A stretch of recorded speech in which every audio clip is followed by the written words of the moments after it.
لو عايزة تفضلي في عقله وما يفكرش في غيرك، خدي بالك بالسبع حاجات اللي هقولهم دول وهيفرقوا معاكي جدا. واحد، الراجل عموما بيحب يسمع كلمة تقدير من الإنسان اللي هتكون شريكة حياته. يعني أبسط كلمة ممكن تقوليها شكرا على أي شيء كويس بيعمل، وبالكلمة دي هيشوفك أقرب حد ليه.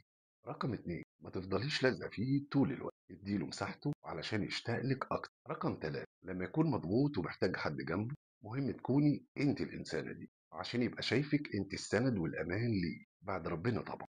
أربعة، اهتم بنفسك، يعني روحك الحلوة وطاقتك وهدوءك، وبعد كده شكلك. الحاجات دي هتخليه يفكر فيكي طول الوقت.